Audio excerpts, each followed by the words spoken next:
everyone in the crowd won't hear it. It's being recorded.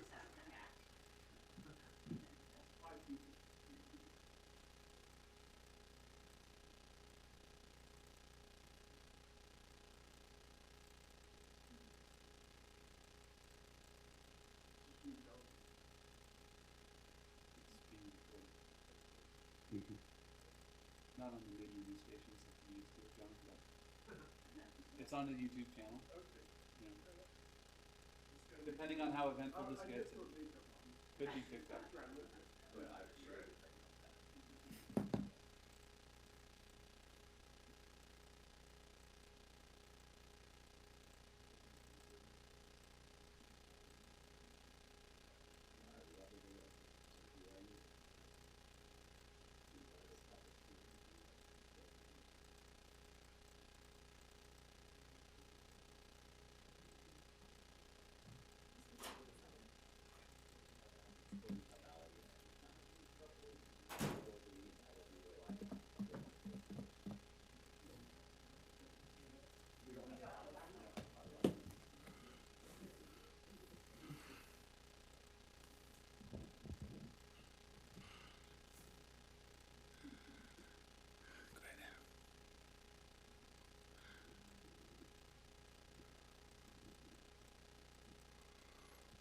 All right, welcome this afternoon. We're in a work session talking about budgetary items. Joel, you're up. Thank you. Well,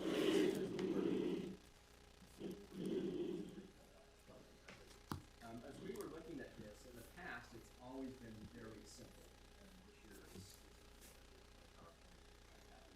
we've worked up a kind of a top line budget that breaks out the departments, it breaks out the funding that we were at the second page which you basically reflects where we came up with the number for our contract funding.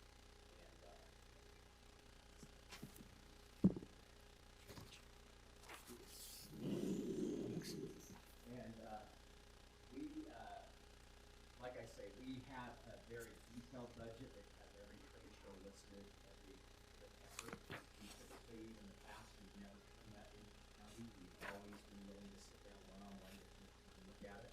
But it, in essence, is our complete strategy of what everything looks like. On the Public Record Acts, things like that. We've never submitted that directly to the county. We sat down multiple times to share it with the county because there's nothing that we are going to share. We prefer that it be in the public record so that our competitor or somebody from Boulder or Santa Fe or whoever else might be looking at that information. And I don't know how that all works. The second page here, again, as I mentioned, is the collections and what we were informed would be our budget. So if you look at the top line on the main page, the front page, that's 1.741 million, 2% or 47%, which is the average of the 3 years. That's what how that's broken up correctly. The average of 3 years. Our investments have done well. Part of our agreements is that we'll have up to 15% as a reserve. Because money's in reserve, and this year has performed better than in the past. And so that reflects, that's one reason why that number is relatively significant. Gift shop is relatively flat. We have the space. We have quite a few visitors in there, but again, visitor centers are one of those things where most people get on their hand. But we are utilizing that space, and it's amazing when we get visitors from. But that's for the small little shop revenue that we do there. Partnership income, that's the revenues that kind of go hand in hand with that cooperative marketing 275 cost. That's where we got Sundance Resort, Vincent Point, Provo Marriott, even Danny upstairs was to help participate in a couple of our trade shows that we invite them to. The state pays for the majority of our costs for those shows. Or I say 50% of the costs for those shows. But we get partnership revenue to help match the state so that we can do our programming. Down below, we list the breakouts by the departments. You have admin and marketing. You've got leisure and visitor services, convention sales, marketing promotion right there, and then the business shop right there. As you'll see at the top, we do not reflect any additional funding. This year, we got $26,000 for some visitor center upgrades, and we're in the process of getting that all taken care of right now. We also got that $7,500 from the county to match the amount we got from Provo, so had to have me collect that somewhere, so that's 26,000 plus the $7,500 right there. So that's the breakdown of the budget. I know that, as I mentioned, I believe we're not asking for any additional monies for next year. That's why there isn't that second sheet that accompanied this last year. We had that when we requested the visitor center funds and some of those things. I know there's been a question, and again, I just want to pass this out. It's not easy to push a button and pull it together, but we know that from our past business plans since 2012, we've reported about $92 million in economic impact from groups that we have either brought into the county or we've assisted. And I say assisted when reactive phone call goes to the convention center that has sleeping rooms, they reach out to us. We interface with the hotels, the community businesses, transportation, cleaners, whatever the group needs for off-site. So that's a combined number, that 92,000. This sheet right here is something Lee quickly pulled together for me that just kind of looks back the past 3 years, how we've done this year, and then looking forward for the next 3 years. And these are the groups that we have mined ourselves. These are the ones that we ate and compete. Lee, do you want to just mention some of these bigger groups that we've had in the years? Can you take 2 seconds and kind of refer to this sheet and so that I get the acronyms right? Yeah. These groups are known by their acronyms. Yeah. So yeah, I'm sorry. So as Joe mentioned, AAP, that one we just provide that is a group that we actually do research on, backyard marketing, research on groups that have someone in their leadership board or something like that that lives here in this area. So that one, for example, we found there was a customer who could be the treasurer of the AAP. Our sales manager, Casey, went to the office and picked up what we do, and he said, really realizing that we'd already researched him, oh yeah, I'm the treasurer, I love to bring Provo. And then he started to talk to the family provider, and we're to bring what good we get to the treasurer to Provo. We've also done this with the Division of Planetary Sciences, with a group called Quantitative, maybe Quantitative Non-Destructive Engineering. There have been several groups that we've done it with. A lot of language groups at BYU that we've talked to professors that we know they obviously BYU is big on the language literature. But we work with these groups and try to push things that aren't actively So this sheet, and then stick around for a second, this sheet, the top section, which lists 11,092,092, that's the calculated economic impact. And again, we subscribe to Destination International's economic impact calculator. It is trued up for our area. It's Cambridge Analytica is who develops that, so it's an industry standard for how you measure these groups. We put in when a potential piece of business goes in as a lead, we calculate an economic impact. As it goes definite, it goes definite, it refines a little bit, so we put the contracted number of sleeping rooms, contracted number of people that they anticipate using. So it refines again at definite status, and then at consumed status, or when we might actually take a risk, it refines again based on the number of sleeping rooms that were actually used. Sometimes when the contract it goes down, sometimes it goes up. We refine it down to what was actually used and what picks up their reported number of units actually used. So it's three times that number is refined. and we only measure and keep track of the room nights based on, for our reporting purposes, for compensation, we're supposed to, the room nights that are generated through their effort and also are, that go definite, not just a newly contracted with some hotels. We do not go with what the meeting planner necessarily tells us. That may be the first number that goes in as the EPI, but then when they contract, there's going to be, I guess for lack of a better term, take credit for the room, a report out on that group. And then if it's 3 years later, which was the case with AAPT, it took 3 years for that data to come together. We keep track of it, but we don't adjust as far as, because we know it went up significantly. At first they contracted 1,800 room nights, then they went up about 600 more room nights, and I think the final was close to 2,000. And That so, does not account for anything we're talking about. right, and that difference, we do not go back and adjust the numbers for the sales purpose or whatever. We go with what's contracted so that the salespeople can continue to look forward and work on that. Like I say, the number that has been in the annual report for the last 7 years basically reflects about a $92 million number. That is, again, we do keep track of, I know you get the annual record from Dan and his team, we work together to try to true up what is consumed, again, with sleeping room groups, not with the catering business, because we know that that's their primary function is making sure that the lights are on, building, renting spaces, doing catering systems. But we're trying to bring in and have these businesses which have the greatest impact. So it's reflected in the budget here that we're continuing to be very aggressive. We've got money from the state to help us continue to do that next year. And that's kind of where we are on this. Any questions? So I'll just share some thoughts. You'll realize that there's usually not very many surprises with me. We've been having a conversation for 6 months. And I appreciate all of the work that the organization does. I think that, Joel, your personal credentials in the hospitality industry are extremely impressive. You've done a great job. I love the branding of Explore Utah Valley. I like a lot of the work that's done. As I've looked at this analysis, I am concerned about giving funding to the organization. I don't see the return that I would like to see on the dollars that are being spent. Deneen sent over the historical 2/3.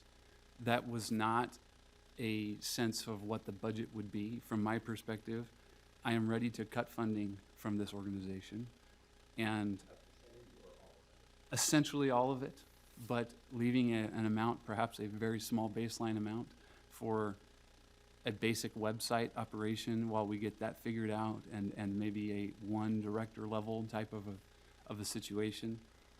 That's my sense of this. I think that the group sales function should be all housed in one location. It's currently split between the convention center and the CVB. I would propose it going completely to the convention center.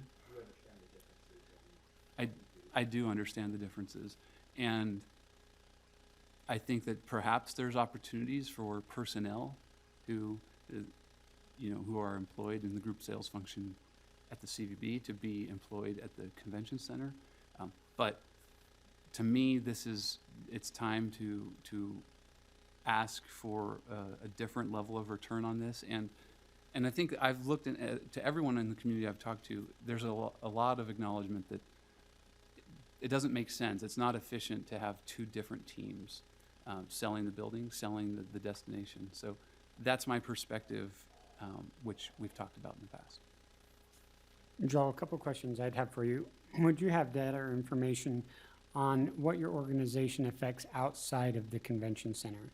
So, for example, do you ever work with the local restaurateurs when there's a convention in Provo at the Utah Valley Convention Center and see what the exact uptick in their food sales are for those 2 or 3 days of the convention? And if those sales are directly associated to credit cards that have zip codes outside of, Utah County, or the highest, zip code for where those people would be employed, right? So we're seeing some type of tracking to say, when I bring a convention to the convention center, our restaurateurs are seeing, a 10% increase in the amount of food sales. And also correlating with that, when you're doing something with Sundance or maybe up in the Lehigh area, when your organization lands something up there, are you tracking to show the same correlation so that you're justifying your existence county-wide, not just directly tied to the convention center? We do, and in fact, part of the way we measure it measures those, and we can divide out and look at that. We've started the process of looking at all the groups, the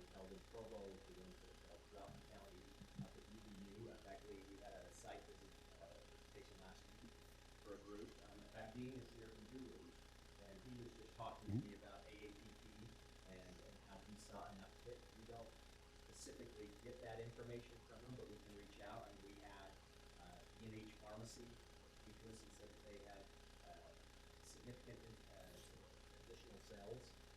A Pioneer Book sent us and said it was one of their best weeks when they were here. Sub-Zero, which I guess the physics teachers really like, that you can have nitrogen in cream and it turns into ice cream.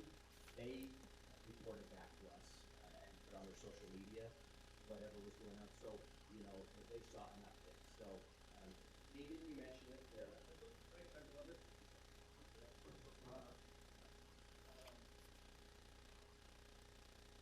Who was across the street? You love. Boycott and really probably taking any kind of event. People like that. Next week there will be 2,000 people. We'll also, I think I should text you today. There's a small group come in. I sent them the information. It really helpful. In all fairness, I don't really hear much from the convention center itself. It's too much events. The only other observation is just as a business owner, just there's this great big coffee machine that is using dollars and people are using it to sell its plastic products. So everything that taking away people are trying to feed it. It's not like they have to be more organization, maybe more energy to getting away. Well, and it's the groups we bring in that don't require parking. They gobble up hotel rooms, they eat on their own out in the community. There's all the additional business that is created by these groups that come out of town. They shop for sundries at E&H Pharmacy. Again, the catering business doesn't do that. They require parking. They require, everything they need to do is taken care of. And oftentimes that piece of business could as easily be the Provo area. Yeah, I agree that it was confusing that there be two sales forces. And we are one of the only areas that has that. In most cities, and I can reach out here, in most cities, the Convention and Visitors Bureau is the lead catcher. We capture the lead, and then we try to place it wherever that client would like to be. If they say the convention center, we work with the convention center. If we ask them if they'd like other options. And so we try to place that piece of business wherever it best fits. Currently, if say 150 person lead comes into the convention center, we'll just say a banquet, they will try to take care of that. But if their building is full and it doesn't fit, they will take that lead and put it in a file, or perhaps talk with the Marriott to see if it could fit there. They're not trying to place it anywhere else. And again, no offense to them, that's their job at the convention center to do that. But that piece of business could likely be done at the Sequoias with the local caterer. There's a lot of different options that we offer people. That Thanksgiving Point or somebody else, the options, that does not happen with a sales team that is primarily responsible for making sure the building is full. And it needs to happen. I'm not saying those kind of pieces of business don't need to happen.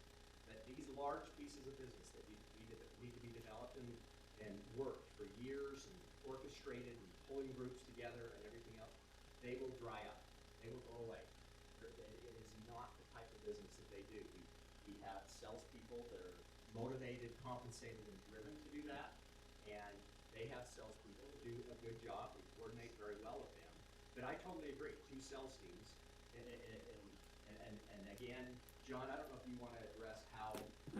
Before John does that, Joel, I have a question, because this has come up a couple times, and you talk about the two sales teams, right? And that other counties don't have two sales teams. So in other counties, are you suggesting like the Visitors Bureau runs the convention center? They're the sales team, and they send the leads upstairs for their small banquet event staff. Because that, I'm interested in what this other model I'd like to model talk about that, is. because again, I'm familiar with my peers, but let my board address that. Or I'll put on the Marriott. So Marriott International has a sales force that works with different locations. I just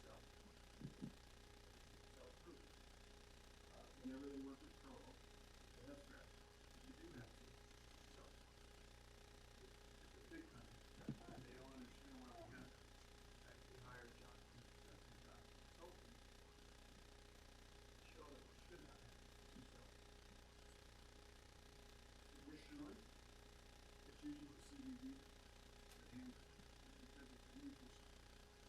It's a neutral, they have no concern which way it goes. Convention center, that's my friend. It's both, we have to work together, but we're also competitive. Mm. So if a competitor, let's say, convention center is a piece of business, it's a local piece of business, they can't take it, it's with their hesitancy to give it to us. So when we have a contract, and we can then for a repeat piece of business, vice versa. So we're friends, we need to work together on our group. At the same time, it's interesting that, in an area that's pro-business, my biggest competitor is government. Not just the convention center, but other locations, government, as far as business. So Now,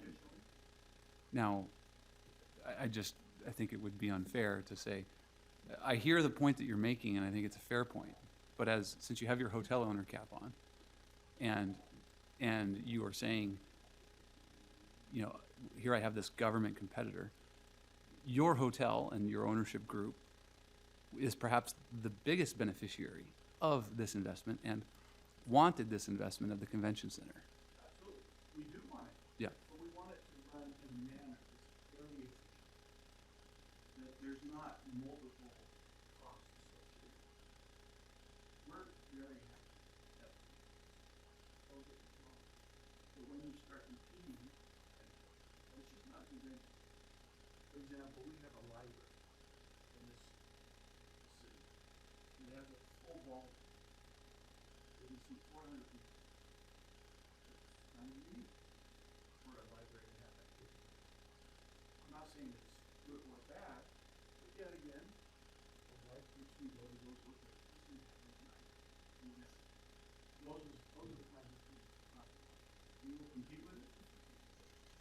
Judiciously, but it's traditionally when Marriott works around the nation, it's usually with convention visitors Bureau, subsidy.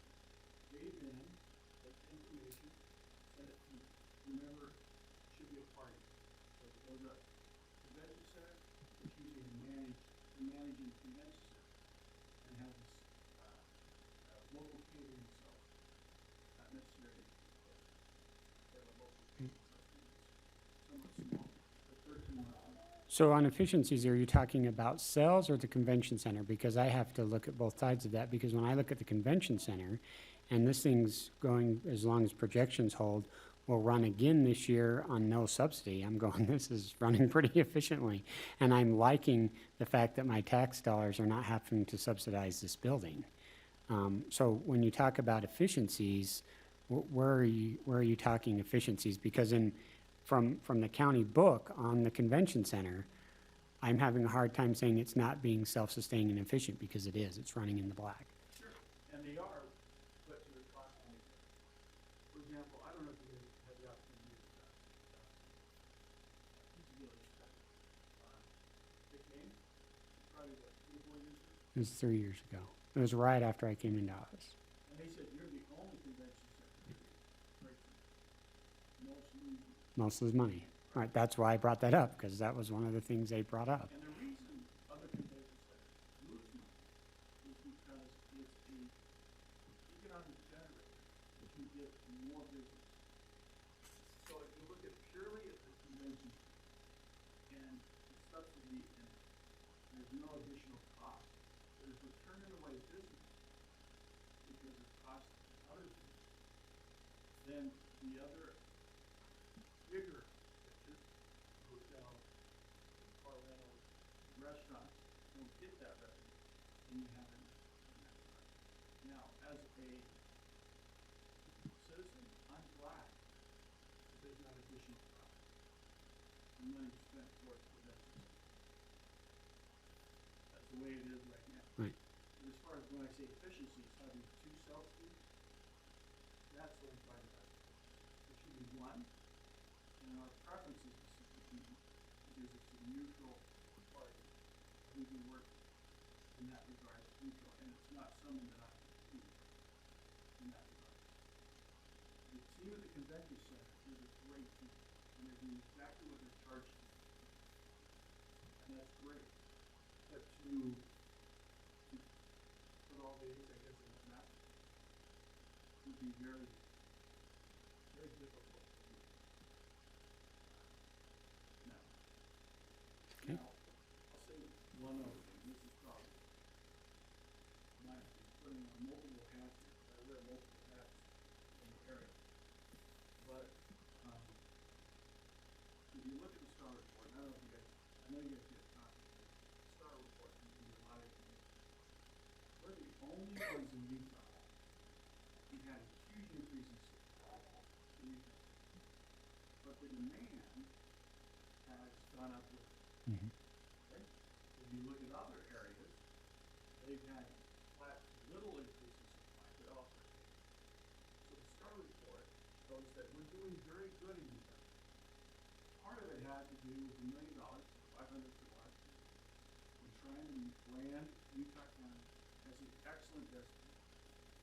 Kudos to you guys to say, let's be forward thinking and let's get that information out, because Utah County is an amazing place. And when people come here, they're ecstatic, they like it, they love it. It's an amazing place. I appreciate your guys' support as far as getting the brand Utah County recognized. Not just here in the state, but elsewhere in the Mountain region. So it's really nice to see that interest. The irony is I work with Martin Merritt and looking at other markets. Markets are down. They're down in Washington area, Oregon, California, Colorado's really down right now. Albuquerque's a little bit down. Who's the shining star when I get with my GMs to Utah? Provo, because we're the only ones with the increase. So everybody else in the West is feeling really downturn. In fact, next year, they're budgeting 2 to 8% down. All these markets around Utah. That seems a little counterintuitive with a robust economy. Why are people traveling and staying at hotels less? It's supply. So all this additional supply, everybody's suffering. Okay. We've had the additional supply, but because of the forward thinking, we've been able to keep up with that. So, I know it's a small bit, but I just appreciate you guys' support in making Utah County a destination where people come. So I have a couple of comments on that. I think this has been one of the fundamental challenges with my analysis is even if I acknowledge some great positive contributions of the CVB, it's always going to be a tiny drop in the bucket relative to all of the other great things we have happening in the county. And that's where you drew a conclusion in your statement there that we're performing well, therefore, thanks, it was the branding exercise and maybe some of the efforts of the CVB. I think that's because we have a strong economy. I think it's because we have 2 universities where enrollment continues to increase and parents come to visit their kids. I think that we have a high level of people moving here to this county, and it's because we're performing in all of those areas, not just on the tourism side. And so I have a hard time connecting the dot between giving credit to the CVB for the performance, because I really think that the vast majority of the economic activity in the hotel stays and certainly the restaurants eating out that's generating this tourism tax would be happening with or without a CVB. Yes and no. Yes, things are, the economy's doing great and everything, but the economy's great in the state of Utah, and yet other locations are suffering because of the supply. Our supply is really low. About 12.8%, I think, is what I got some across the street at, which is straight down and stuff. The other thing is, when you look at our business, for example, you know, my boss will do a cost out of Seattle area. And she goes, oh, your parents' weekend must be so long. All the parents come in and visit. And I say, well, we really don't have a parents' weekend because most of the freshmen are 21 to 22 because of the population. And they're older and they've lived on their own. So, yes, we're the same, but we're different in that we're a different culture. by the time most of our people are sophomores and freshmen, or juniors, are married, our seniors are having kids now. So parent weekend is very small. So the other thing that they're always shocked about is how little wedding business. All the weddings you guys have, how little your wedding business is. And it's all because most people here For the church. here some of the guys are, and they're not Right. coming to them. So when the economy's great, I totally agree. At the same time, we're a little bit different market as compared to other people. If you look at Utah, you know, we're doing great. We really are doing great compared to other markets in Utah, minus southern. Well, and again, all fair points, but even on the economic point, Utah County is also disproportionately, and the population growth, outpacing the rest of the state. So it's not just with the hotels. I mean, it's in every category. Well, and you had mentioned in the past that you didn't feel that there's a need to do a really good job. And that is case study after case study of economies that perform really well, and we've had that opportunity from Washington State, Colorado, Michigan, West Virginia. There's case study after case study of if you stop messaging, and stop marketing, business will drop. And I agree that the convention center, I think it's great that they're running little to no subsidy from the county. But again, that is for the subsidy that they give. Remember, there's a I don't know, it's $2.5 or $3.5 million bond each year that is assessed on the back of all the lodging properties countywide to make that payment. And the only representation those properties get is from what we do. We represent them. The county collects the money, we get a portion of that hotel tax to go out there and to message that this is a great place to visit. And I would argue that this drop in the bucket that you mentioned, if you effectively can get just a little bit more transient, or a little bit more leisure business, it's a tsunami, it's a wave. We have 794 Airbnb offerings any given night. They collect transient tax. So money to support that convention center is collected from Airbnbs. The other 4,450 lodging rooms countywide, they all collect money. We've had those hotels give us letters of support that we are the only one trying to promote their non-peak nights. And that's the Thursday, Friday, Saturday. And the STAR report, which John referred to, it shows that demand, you can't grow demand on the nights you're already full. Monday, Tuesday, Wednesday nights are busy in the county because of the robust economy, because of whatever. You can't grow demand on those nights because you're already full. You grow demand on your non-peak nights when you have room to grow. And as John mentioned, with a month or 6 weeks ago, we were up almost 10 percentage points in demand. Still the impact on the occupancy being down some. But if you use, which we have, I heard from, I don't know which commissioner, we talked about Davis County. Their occupancy is up 1.5 points, but their demand is down 3 or 4 points. Meaning they're losing business. They're not adding rooms. The one developer that owns the majority of the supply out there, this is my take on it, is not choosing to build additional rooms because he doesn't need to. He can just lean it for whatever it's worth and get as much out of it. So again, it's looking at not only the costs where we get the state to help cover some of that, and that's something we can do as a DMO. They have that 20%, it's $275,000 this year. It's been close to about $1.5 million in the last 8 years that we partnered to help us pay for some of these things. So again, I'm not saying you do it without one or the other. The convention center needs to continue to be operated well. I think it needs to have some sort of a reactive sales force so that when the BYU professor has a dinner for 200 people, they pick up the phone and call the convention center. Somebody can see what they have available. Because you have to have that kind of business combined with the long term. When the economy goes down, Christmas parties, banquets, other things will retract. They always do. The long-term business that we have on the books 3 or 4 years out, it's contracted. It's there. That business will continue. So you're going to see a fluctuation. We are economic development. And to be clear, in my proposal, I am not in any way saying that we should not be selling to groups. I'm just saying that the convention center team can do it. And has that been thought through? Has that been looked at, all the elements of it?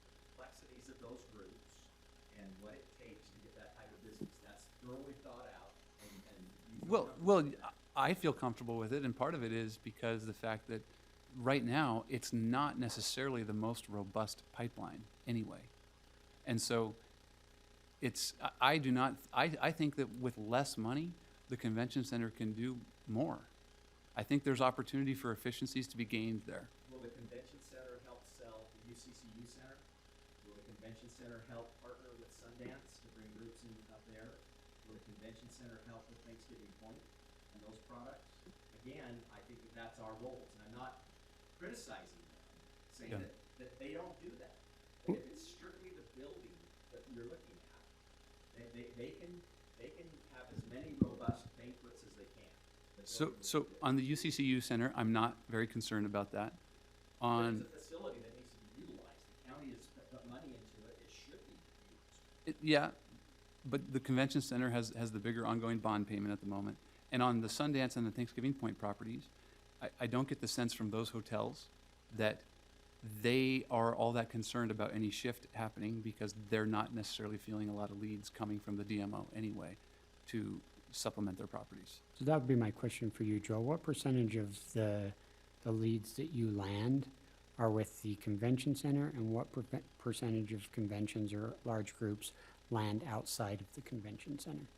You estimate on that, I mean, Because I think from my perspective, your strongest argument for the existence of your organization is that you service the whole county. So my question then is, what percentage of your lands, of the conventions you book, land outside of the convention center? So I would guess in downtown Provo, probably 75%, because that's where our, well, that's the product. within downtown Provo, it could be Provo area, it could be Center. Okay. But that's where our biggest venue is. Mhm. However, UCCU, we just had a site visit last week for a group that would be hosting it. UCCU is the only venue we have in Wisconsin. It's the USA tumbling and trampoline. And that's would be their national championship. It would generate almost 3,000. So that's about the size of the AAP.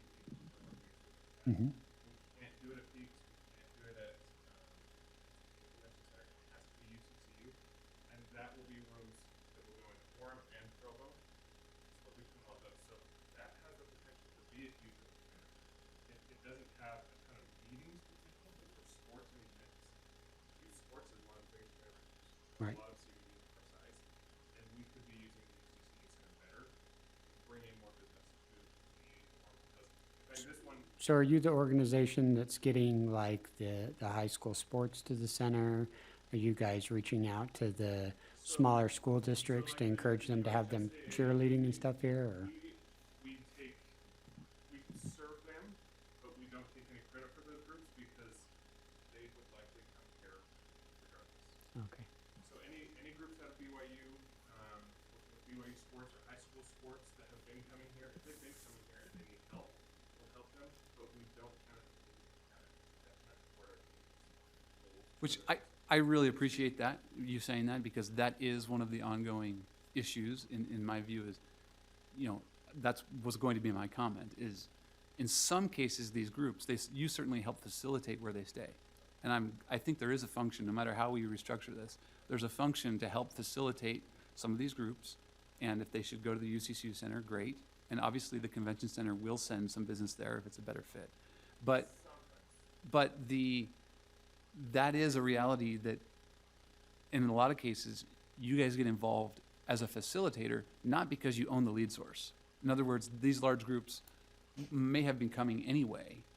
And that's one of the hard things about measuring the success of your pipeline and the success of the sales team, is sometimes I feel like it does get convoluted with groups that might have come anyway because they're a shared lead source with one of the universities or a shared lead source with another source. Our sales team doesn't work with UHS or those groups. We have a services person who she specifically provides transportation information, things like that. Quite honestly, we don't have any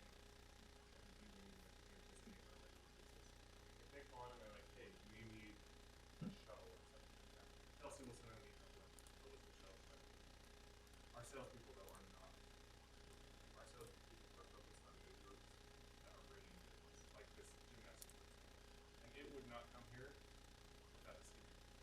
But in that case, that's an example. It's still a lead that was brought to you from BYU or UVU No, it was developed. No, it was developed by us. organically. Okay. That's what we do.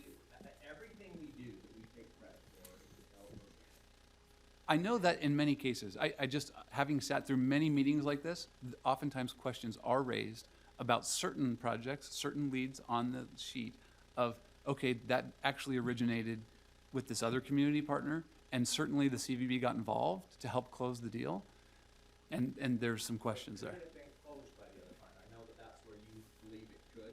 Yeah. You know, that the orchestrating, again, AAPT, we had to get money from Provo City, we had to get money from the county, we had to go to the hotels and get rebate to make those. Half the time, the amount of detail that goes into producing those groups, and I beg to differ that it's a very shallow pipeline. You know, if you're producing 11 to 13 million dollars worth of business in a year, and we're investing 800,000 or whatever into that business from that sales side, it's a pretty good return on investment. It's a pretty good return on investment for that. And those groups will go away. Again, it's not the focus of a convention center sales group team to go out and work a piece of business, to go out and meet with people to get interested in Utah Valley, because where's Utah Valley? I mean, the groups we bring in have to be introduced to the county. State associations, you're probably right. When they're reactive and the phone rings, oftentimes that can be done. But it's the groups that have a larger footprint, have the best, you know, the firefighters group from the western US that we had up in Lehigh. We had Star Touring, a motorcycle group that we had there. Limited product. We would love to have. We got lots of rooms up there, but we have limitations on what we can place up there. Because there's a barn that's open 6 days a week with no breakout space and no alcohol. It's just the nature, the fact of what it is. So we work with the partners wherever they are and get really creative to try to make these groups happen. That will just go away. And if you think the efficiencies of eliminating $1 million or $1.5 million will outweigh what those groups bring in, I think you need to do a little more research on that. Yeah. And to be clear, when you were giving those numbers on the ROI, I just want to state that you're talking about economic impact, which is a very hard to understand number, and it's all sorts of factors and estimates that are into it. And you're using hard taxpayer dollars on the input, and on the output, you're using a measurable, a measure that is, you need an outside organization to come up with it. If you instead did hard taxpayer dollars invested, and what was the taxpayer taxes generated, I'm not sure you even get 1-to-1. State measures with the, and they look at, and they estimate that $18.2 million last year in local and county taxes, sales tax revenue generated from the economy. Now, can I take credit for all that? No. Yeah. But we support that, we help build on that economy. If you say advertising isn't important, why do businesses continue to advertise? So first of all, I haven't said that. You have put that in my mouth, and this is the official meeting, and we should promote the county in a certain way. The question is, where is the best way to spend our dollars? In fact, we have a statutory obligation to, one of the reasons why I am looking for efficiency in this fund is because to the extent we find savings, we can do game-changing infrastructure projects like the Provo Airport, like improving Utah Lake, like enhancing our county park and trail system, and in the canyons, enhancing Bridal Veil Falls. There are so many great things that we can do. However, I do recognize there is a statutory obligation to promote tourism, but we can do that. We already do it, and in my proposal of how we will continue doing that, but it won't all be within the CVB, and we'll, in my view, we'll be able to get a better ROI on the marketing and promotion of the county. So Joel, if I can, as you're well aware from the very beginning when I came in, I asked you lots of questions. I have some concerns and I have some praise for the stuff that's being done, and that has been done. I noticed that on this proposal here, you're taking that 500,000 out of the. Yeah, we don't. You took that out. We've not shown that because that hasn't. And again, I don't have any problem in looking at organizations all the way through from top to bottom. I in some respects like to do that in the county all the way through as well. But with So let me ask you a few questions on kind of if-then statements. If this funding is taken away, The 500,000 or the? no, I'm talking about the whole thing. If the whole thing's taken away, then where does it go? Where would we go? Because I'm always worried about where we're going to land, all right? What's going to happen? Where does it go just so that we serve even? What would have to be done to serve even? I'm not sure I understand. What I mean is if the money's taken from this organization, it'd have to go, statutorily, we have to promote it somewhere. Something has to be done, right? 70%, yes. So what would have to be done just so that we hold serve? I had county commissioners prior to us saying that they would put up some support it. Well, it's promotion. I mean, you could use. Yeah, where. Right, that would be for us to decide, if we were to take money away from the CVB. Right. What I'm trying to understand is, because you live in this world, and so where would it go? Where would it go to at least get what we have now? Because the last thing that I think we want to do is to destroy all the way to zero and then say, let's build it from here and build it back up somehow, without a plan of where it's going to go. Well, and I think that has to be a plan, it has to be thought out, because again, there has to be some type of promotion. Now, could you take some of that, and I appreciate what Commissioner Ainge is saying, if you could reallocate some resources to the airport and private, those things, the same things that make great for quality of life for our residents, make for a great destination for people to visit.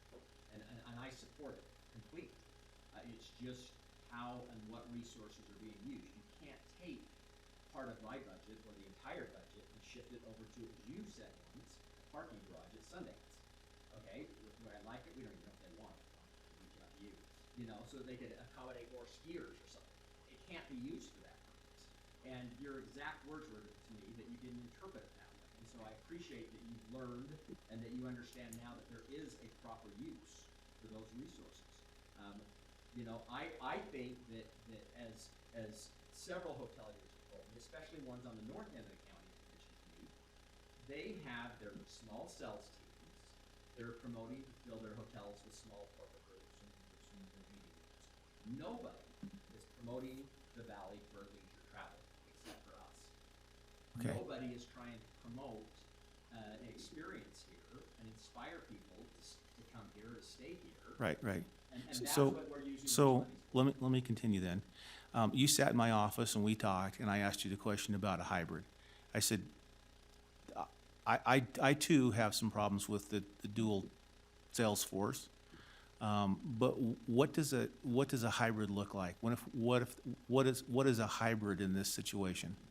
Is there a hybrid or is there not? Is it one or the other? Is it only go one direction or the other direction? Or is there a way that there can be a hybrid? And again, what I believe I told you then was that if there needs to be some consolidation or we need to eliminate some, I think Danny and the convention center team needs to continue to have people that can service Christmas parties and banquets and the gun shows, bridal shows, things like that they do on the weekends when we don't have those. But they should not be the primary lead catcher for the county. Those leads and the cost of going into it was generated on the backs of everyone throughout the county, and they are the primary lead catcher because the phone rings there.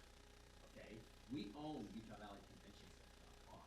We bought that 9 years ago and getting ready to build this. We allow the county to use, or Danny, to use that URL, but we did it in hopes that we would be the ones that service that, just as Visit Salt Lake, Ogden, everybody else. They maintain the information for their facility. That's how it's done. As far as a hybrid, I think they need to continue to do mostly of what they're doing. I mean, again, I think you've got a good team there. I think that for the most part, they do a great job. But as far as thinking that they can step in and fill the role of representing the county, and again, it's not right if we're just gonna wipe off the rest of the county and say they don't need to be represented. And again, I guess, that would be up to the business community to say if they're okay with that, because it wasn't what was proposed to build the building. If Kelly Ward were here, or Mary Kraft, or others that were the original group, they would say, that is not right, and John, you were part of that process, that that the monies are collected countywide. A portion of it is used to help bond the building, a portion of it, again, I don't know how much is TRCC. I know that and I don't know if this is what we're thinking, but if we can shift some of the promotional money over to a different organization and it frees up TRT or TRCC, I know that that's much more flexible. We can use that for Sure. airport infrastructure and things like that, which again, I think is something we need to do. The county needs to invest in those things. But as far as a neutral, non-biased, no priority except for making sure that business stays in Utah County, you know, I don't have any frenemies in the county. Nobody I compete with. I'm the neutral source that tries to identify business and then get it to the right business that the county can reap the benefits of that business going through. And at the end of the day, it's all about the quality of life first. It's so that the tax revenues, the infrastructure, the parks, the trail system, again, the county is gonna benefit. Citizens are gonna love that. I mean, Commissioner Ainge, your survey that went out, my wife got it, you know, asking what do, you know, rank convention, developing convention. Tell me a single citizen who knows anything about developing convention that would benefit. My wife picked trails. No, wrong one, wrong answer, you know. Citizens are gonna automatically look at the quality of life thing. They don't understand why you develop conventions. And so, you know, I think it's great that we're reaching out and talking to the community, but a question like that, it definitely sways towards what quality of life is. I don't think helps answer the question of why we develop conventions and why we've been doing it. Okay, You're okay, referring so, to a survey question that asked people what they would want to spend TRCC tax on, and everyone said that they would rather have it on parks and trails, improving Utah Lake, I give it, the quality of life. and other things, and then the last was promoting Very conventions. first, number one was promoting conventions and conferences. And again, people don't understand. And again, we as an industry are taking a hard look at this. We've always just felt like our elected officials would get the economic impact of the event. We've never done a really good job at trying to communicate why this is important to citizens. Because of what it generates, the tax dollars, you know, like again, I wanna see more people, I wanna see more missionaries flagging it out of Provo Airport. That will help, you know, the car rentals, everything that goes with that. But again, there's taxes collected there that benefit the citizens of the community. And that's why the travelers and the residents are. Okay, and people don't get that, they don't understand why they benefit from it. okay, so, back to our question on the hybrid, then, you're feeling like the hybrid is that you do all the the lead sourcing, it all comes to your organization, not to the convention center. I think it is a better model. Better model? I think that originally, And I remember you saying that in our conversation. originally. And I'll remind you of mine, and that was that I also think that it'd be better if the convention center was sold to the Marriott or some other entity, because that way there wouldn't be competition, right?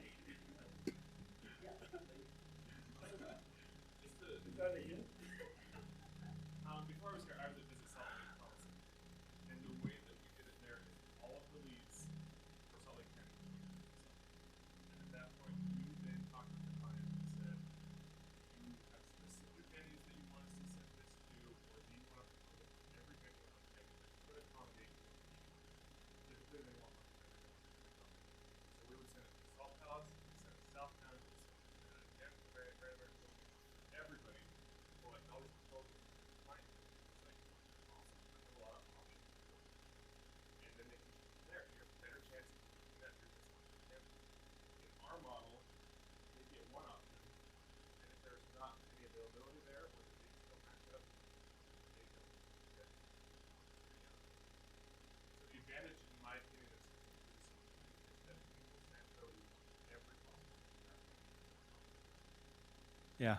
So I'm going to go back because I know John's over here laughing, but if you remember, I had a hard time with the convention center being under government, the government controlling it, because it has these types of effects to it, meaning that all of a sudden, next thing you know, we have competition going on, and now we're looking at ROIs, we're looking at, we're saying that we're running the black on an operating basis, but yet on a debt basis, we're spending millions of dollars. And so this is a conversation that kind of leans back to where we built that for a purpose, and now we're seeing the conflict that happens when we run into those kind of situations.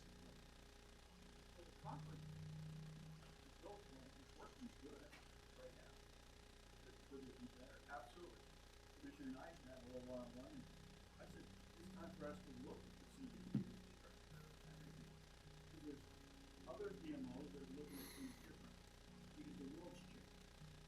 You do that. I feel like I'm a little on the very side of God. It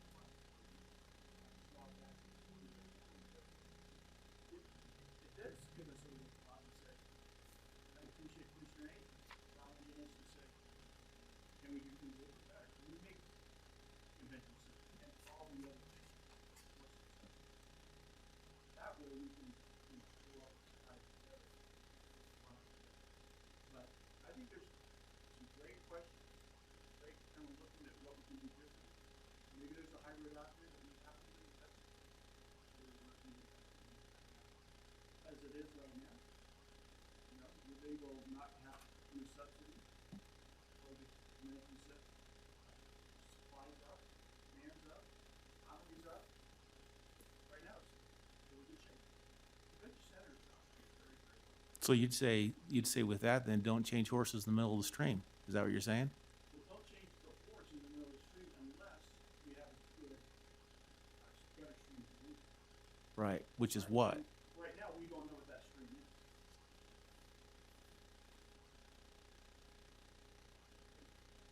I have a couple other comments to make. One is just to be clear about the promotional dollars. The proposal would be, I certainly think that the convention center, if we were to go down this path, they would need to staff up to support a group sales operation. And so the dollars that are spent selling the convention facility, that would be promotional dollars. So I'm not just talking about non-promotion. I also think that some of the marketing and some of the branding efforts that have done in the past can continue. And I think that could still remain under a limited funded CVB. That could be done under the convention center. I'm open to that. There was a point made about economic impact and about how opportunities are lost sometimes if we're focused on the bottom line at the convention center. And I just want to clarify that has been brought up a lot over the years here in Utah County about the convention center. And there's a philosophical debate about, okay, should we be willing to give away the convention center for free and to receive in exchange the economic benefit of these large groups coming in? And sometimes those who are coming down against something at the CVB are viewed as not believing in that. But it's a lot more complicated than that, because there's also a practical reality, which is we don't have large groups that are banging down our door. In fact, the market study and your guys' win and close rate would suggest that we are not the best market for some of the super large groups right now, and that it's probably not the best ROI to go after these enormous groups, and that there's regional groups that are the sweet spot for this convention center. Said differently, I think the convention center is already willing to give things away. The hotels are willing to give things away when we have that demand for these large groups. But that's not an every week, every month type of a situation.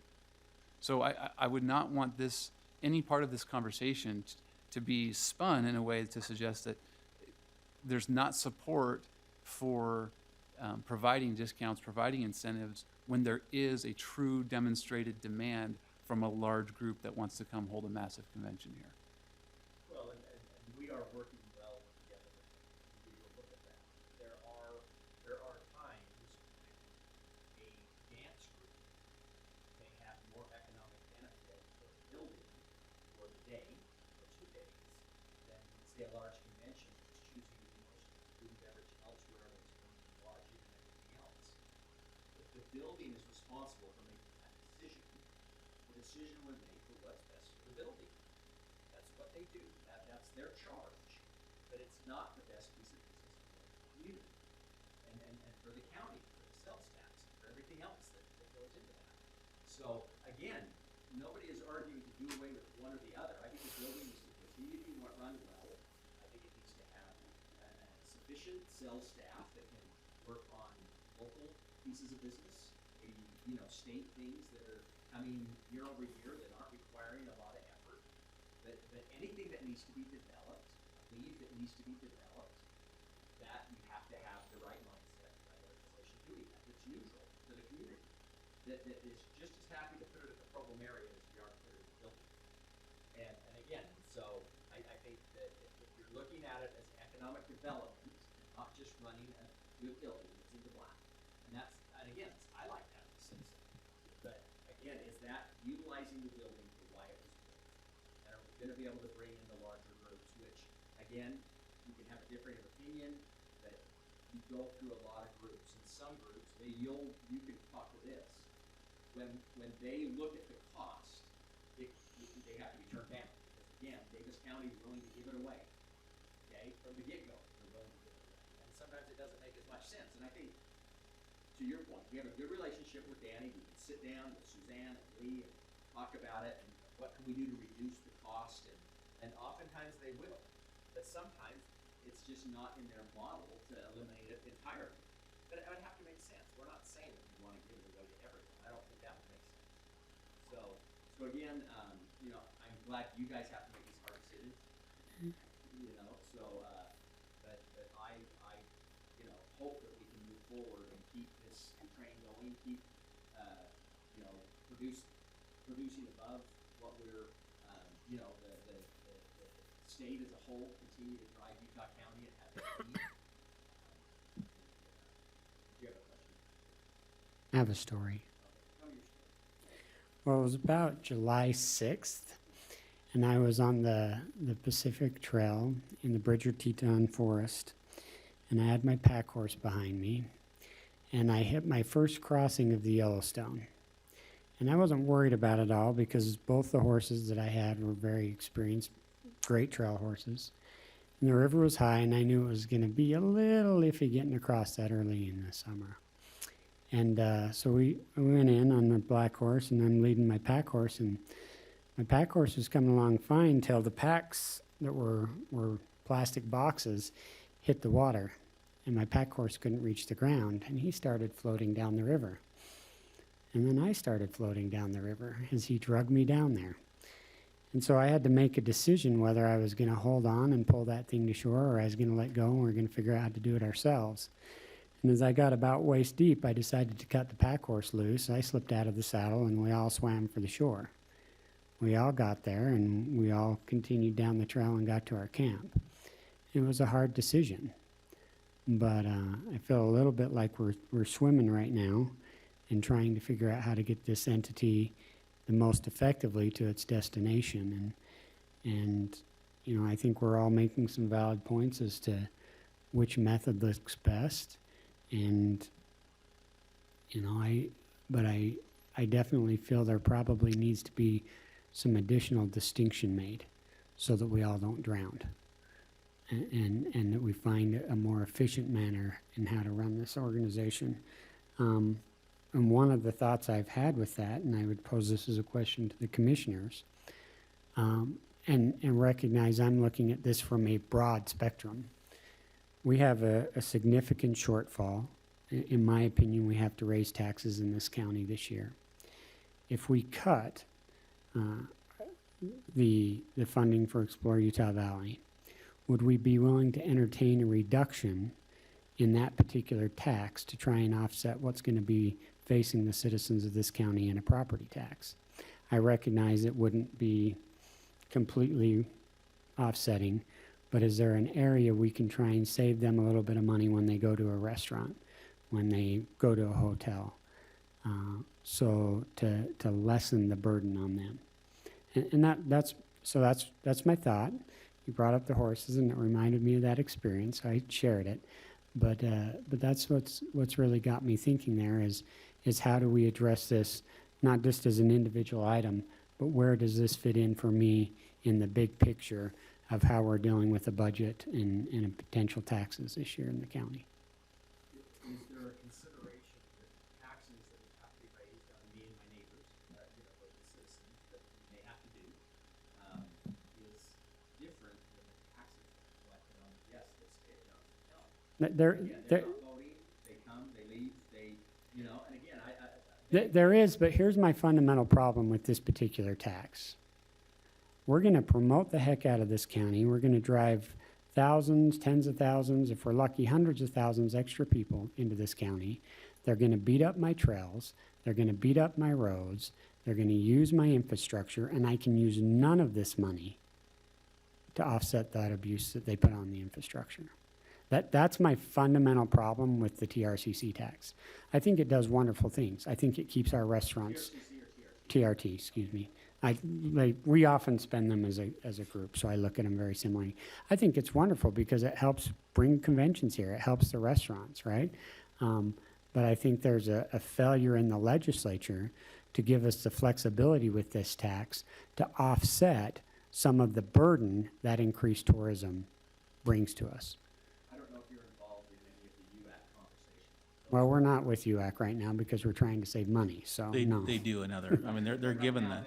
they're Right. looking at this Right. situation. So there's another membership we've already cut to make you feel even more secure in your job. I get it, like I say. But so that's some of my, when I look at this thing holistically, that's where I get a little frustrated with this process, because I think that, you know, there are some things that need fixed outside of just who's the best person to get leads for the convention center. You know, I like that story, and I think that would be an opportune time to actually change horses and get some more weight on the other horse. Could be.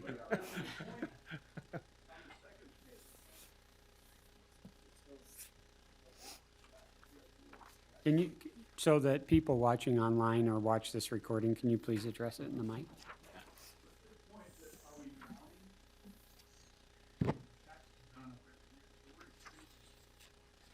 Right. Talk about sales taxes. No, and I wasn't suggesting that this is drowning. I meant the no, You're that- misinterpreting the metaphor. You're John. definitely, you need to go read your metaphors more carefully. Yeah, I was talking about the relationship nature of, are we pulling each other downstream because of conflict? It was the point of that. Because we're definitely not drowning as far as the success of the program. No, the travel industry, and again, listening to what Commissioner Ames says, is it the economy, is it combined effort? We're doing well. Utah County, I mean, even though we're such a diverse county, again, according to the Kansas Gardner policies, it's 8.4% is the tourism taxes. And they look at that as maybe 20% of restaurant tax, the majority of TRT, car rental tax, the majority of it being from the visitor economy. So I let the smarter people up there look at that. But we're doing well as a county. I mean, we're doing well. But again, the question is, look at case studies again, whether you believe in them or not, there's case study after case study of how you find out the hard way. They either get an economic downturn, or they cut it off, and then all of a sudden they have to come back and try to rebuild. So if we're doing well, what's better than well? I mean, what percentage is It's investing the best? in the future, it's making sure there's groups on the books that in the future, even if the local business dries up or starts to soften, that there's a combination of the types of business to keep us strong looking in the future. That's the way I mean, and again, we're doing well. Could we do better? Sure. Not a lot better on the weekdays. John might argue with me a lot, but again, it's busy enough, the business travel, that you have developers still building hotels up on the north end of the county, but they're not doing it because they think the weekend. They're doing it because they know that Monday, Tuesday, Wednesday nights, they're gonna do relatively well, they can make some money on it. So, you know, I hope the county will take a hard look at this. I hope that you'll realize that this is economic development for the county. It's not a traditional, job creation in the sense of a big Dunkin' Asian company here. But when people are looking at the county, people are investigating, they have to visit first. Okay, that's the number one thing that you hear the tech sector say is that how they could even be doing better if they get more people to come back, they can get more employees. And I think that that's where we intersect with that quality of life, communicate, inspire people for what they can do here. I think it was you, Commissioner Ivey, that said you go to the same conference or convention every year, and you don't need the CBB or the CBB to tell you about that conference, but you definitely do your research when you know you've got that down, days off or time off, and you're trying to identify what am I going to do to make the most of this trip. We've done the research that we pointed out in the CAB presentation, where we survey people before they come here on what is your intent to travel, and then after, did you actually travel? We know that we're having an impact there. Can we do better, or able to measure everyone? No, we don't have enough resources to measure everyone that we want. And that's the tricky part with leisure promotion, but it has the greatest potential. When you can only do so much with groups, but I've seen destinations where it just grows exponentially, and we are seeing good growth in that area. And it takes time. It takes time to develop these groups, but the sheet I handed out to you on the very bottom, it is the groups in the pipeline, and that is that we have about $16 million worth of groups, economic impact measure groups, that we're working with. Those, again, it's a different mindset than what Andy is. Right. And that brought up one question I actually hadn't had an opportunity to get to, because as I was looking here, we're potentially cutting this 500,000 out for sure. We've still got, for leisure travel and visitor services, 222,000 budgeted. In your follow-up survey from your mid-year report, you've got that 48% of people planned their trip using word of mouth, and that 42% used Explore Utah Valley website and 42% used internet searches. So how that are already responded to our message. So Okay. it is skewed in that sense that they're already familiar with us, because that's how we found them. So in this survey, was it just, there is obviously apparently multiple options of what you used, because you've got way more than 100% there. You've got 48, 42, 42, 20. And so that was my question in the surveying metrics, what were your multiple options? So what we can relatively safely garner from this was just as many people were using your website just as much as they were using Google. Would that be a fair analysis, that 42% I would say each probably more, because again, we try to plan their trip? through paid search and some of those things. Okay. There's a whole strategy to try to come in on the top page of Google searches or Yahoo or whatever it is. Even TripAdvisor. A lot of people say TripAdvisor does that. We don't try to compete with them. We don't care how they find out about us.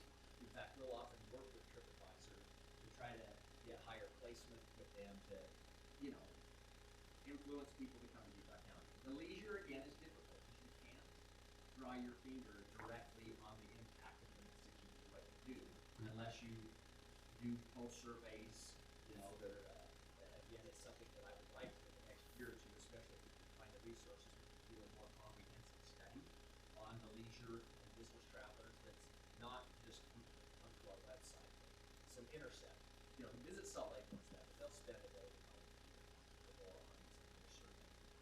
They can do that. Any other questions? Okay, Thank you. thank you. So please reach out to me if you'd like to talk about anything more specific. Okay, thank you. Thanks. Okay, that's all we had on this agenda, so we'll conclude.